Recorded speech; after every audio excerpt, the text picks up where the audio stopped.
ସମସ୍ତଙ୍କ ନାମରେ ଈଶ୍ୱରଙ୍କର କ୍ଷମା ଅନୁତାପ ବ୍ୟକ୍ତିଙ୍କର ନିକଟରେ ଘୋଷଣା କରିବେ ଓ ମୃତ୍ୟୁ ଶଯ୍ୟାରେ ଥିବା ବ୍ୟକ୍ତିଙ୍କ ଆତ୍ମାକୁ ମୃତ୍ୟୁ ନିମନ୍ତେ ପ୍ରସ୍ତୁତ କରିବେ। ସେମାନଙ୍କର ଲୋକମାନଙ୍କର ଯତ୍ନ ନେବା ବେଳେ ସର୍ବଦା ଆହ୍ୱାନର ନିଦର୍ଶନ ସ୍ୱରୂପ ସେମାନଙ୍କର ଆଗରେ ଉତ୍ତମ ମେଷପାଳକ ସଦୃଶ ରହିବେ। ମୋର ପ୍ରିୟ ବନ୍ଧୁଗଣ, ବିଶେଷ ଭାବରେ ଜୋଏଲ ଶବର ଏବଂ ବିରୋଧ ଶବର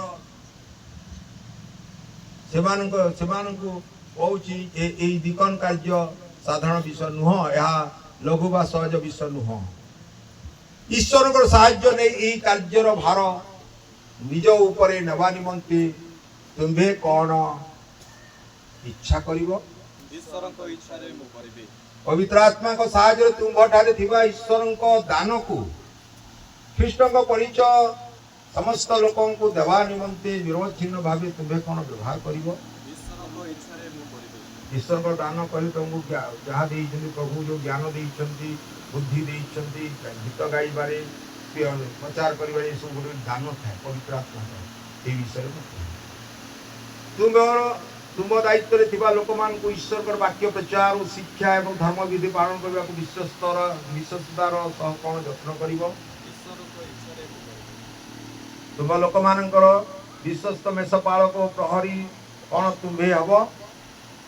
ସେମାନଙ୍କ ମଧ୍ୟରେ ପ୍ରେମ ଓ ଶାନ୍ତି ବଜାୟ ରଖିବାକୁ କଣ ତୁମ୍ଭେ ଉଦ୍ୟୋଗୀ ହେବ?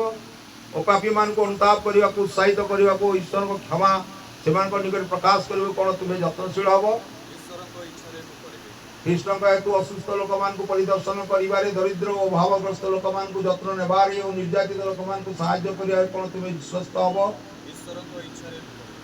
ତୁମଠାରୁ ପ୍ରାପ୍ତ ଦାନ ସବୁର ଉତ୍ତମ ଭଣ୍ଡାର ଘରିଆ ହେବା ନିମନ୍ତେ ତୁମର ଲୋକମାନଙ୍କୁ ତୁମେ କଣ ସାହାଯ୍ୟ କରିବ, ଯେପରି ପ୍ରତ୍ୟେକ ବ୍ୟକ୍ତି ସେବା କାର୍ଯ୍ୟ ନିମନ୍ତେ ନିଜକୁ ସଜ୍ଜିତ କରିପାରିବେ ଏବଂ ସମଗ୍ର ମଣ୍ଡଳୀ ରୂପକ ଶରୀର ପ୍ରେମରେ ଗଠିତ ହେଇପାରିବ।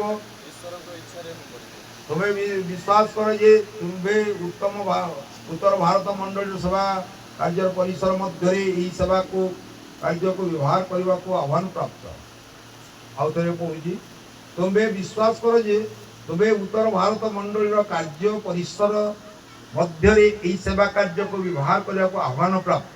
ଅତଏବ ତୁମ୍ଭେ କଣ ଏହାର ଶୃଙ୍ଖଳାକୁ ଗ୍ରହଣ କରିବ ଏବଂ ସ୍ୱଇଚ୍ଛାକୃତ ଭାବେ ଏହି ମଣ୍ଡଳୀ ଦ୍ୱାରା ପ୍ରଦତ୍ତ ଲୋକମାନଙ୍କୁ ସୁସମାଚାର ପ୍ରଚାର ସେବା ଯୋଗାଇ ଦେବାକୁ ନିଜକୁ ସମର୍ପଣ କରିବ? ଈଶ୍ୱରଙ୍କ ଇଚ୍ଛାରେ ମୁଁ କରିବି। ଭାରତୀୟ ଦିକନ ମାନେ ବର୍ତ୍ତମାନ ଆଣ୍ଠୁପାତ